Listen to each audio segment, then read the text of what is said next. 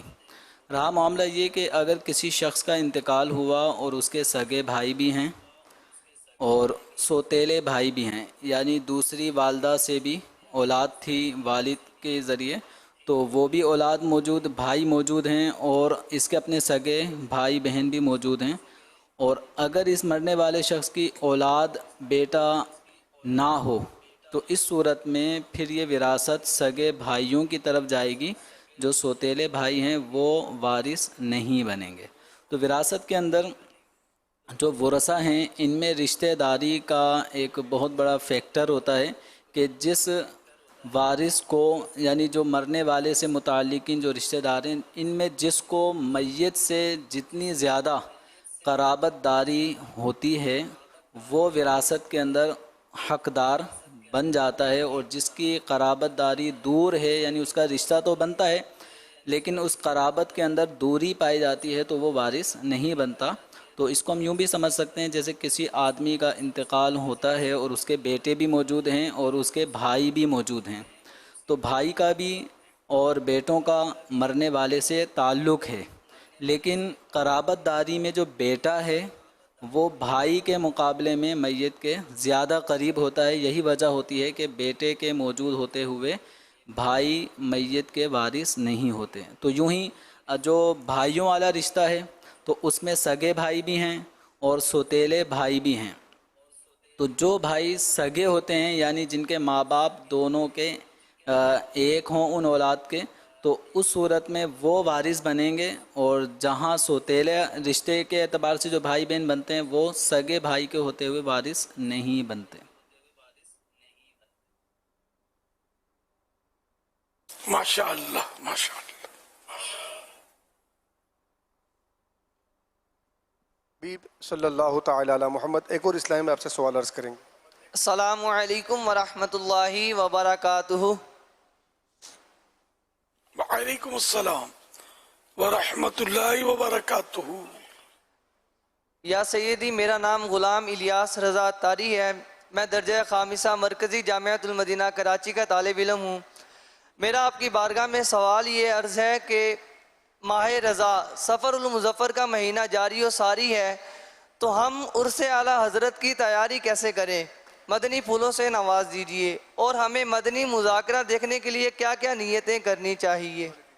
یا سیدی، میری مدنی فیس یہ ہے کہ الحمدللہ عز و جل مدنی مذاکروں میں شرکت ہوتی ہے، انشاءاللہ عز و جل ہفتہ وار اجتماع میں بھی پابندی سے شرکت کرنے کی نیت ہے انشاءاللہ۔ ماہ رضا بھی شروع ہوا ہے تو ہمارے یہاں اعلیٰ حضرت رحمۃ اللہ علیہ کا عرس شریف جو ہے وہ مدنی چینل پر مناتے ہیں۔ بعض ہمارے عیسائی بھائی جو ہیں وہ کچھ بیان کی ترغیب کرتے ہیں، کوئی نعتوں کی محفل سجاتے ہیں، اس طرح کی ترکیب ہوتی ہے عرس منانے کا جہاں تک تعلق ہے۔ تو اس کے لیے ظاہر ہے کہ وہ موقع کی مناسبت سے ہی تیاری ہوتی ہے۔ تو اعلیٰ حضرت کی سیرت پر ہم عمل کریں، اس کی تیاری عمر بھر کرنی ہے۔ اور مدنی مذاکرے کی نیتیں تو اس طرح کہ میں علم دین حاصل کروں گا، توجہ سے سنوں گا، اللہ کی رضا کے لیے سنوں گا، سمجھ میں نہیں آئے تو علماء سے سمجھ لوں گا، وغیرہ وغیرہ۔ موقع کی مناسبت سے اچھی اچھی نیتیں کی جا سکتی ہیں۔ واللہ تعالی اعلم ورسولہ اعلم عز و جل وصلی اللہ تعالی علیہ وآلہ وسلم صلو علی الحبیب۔ فرمان آخری نبی صلی اللہ علیہ وآلہ وسلم، لا الہ الا اللہ العلیم الکریم، سبحان اللہ رب السماوات السبع ورب العرش العظیم۔ جس نے 3 مرتبہ پڑھا تو اس نے گویا شب قدر حاصل کر لی۔ آئیے مل کے پڑھتے ہیں۔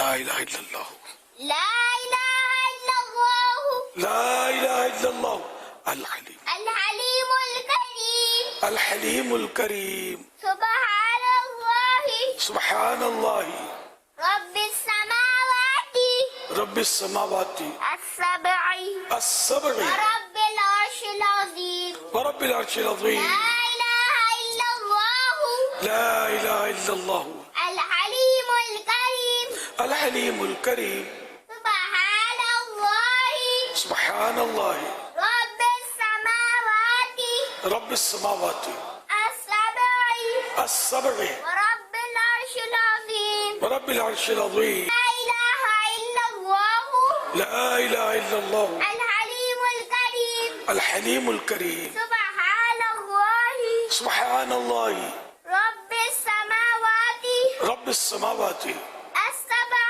السبع ورب العرش العظيم ورب العرش العظیم صلو على الحبيب صلی اللہ علیہ محمد.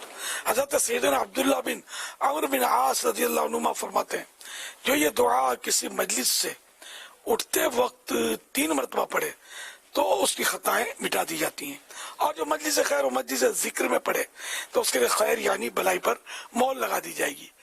آئیے مل کے پڑھتے ہیں. سبحانك اللهم سبحانک اللہم وبحمدک وبحمدك وبحمدک لا إله إلا أنت لا الہ الا انت استغفرک واتوب الیک. سبحانك اللهم سبحانک اللہم سبحانك اللهم سبحانک اللہم وبحمدك وبحمدک لا إله إلا أنت لا الہ الا انت استغفرک أتوب إليك واتوب الیک. سبحانك اللهم سبحانک اللہم وبحمدك وبحمدک لا إله إلا أنت لا الہ الا انت أستغفرك استغفرک وأتوب إليك واتوب الیک. صلوا على الحبيب صلی اللہ علیہ محمد.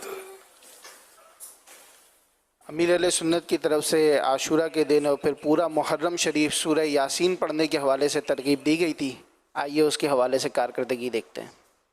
ملک و بیرون ملک اسلامی بھائیوں اور اسلامی بہنوں کی طرف سے سورہ یاسین شریف کی کارکردگی جو کہ پڑھی اور سنی گئی. اسلامی بھائیوں کی تعداد 43,34,565، 43,34,565. اسلامی بہنوں کی تعداد 38,50,971، 38,50,971. ٹوٹل موصول کارکردگی 81,85,536، 81,85,536.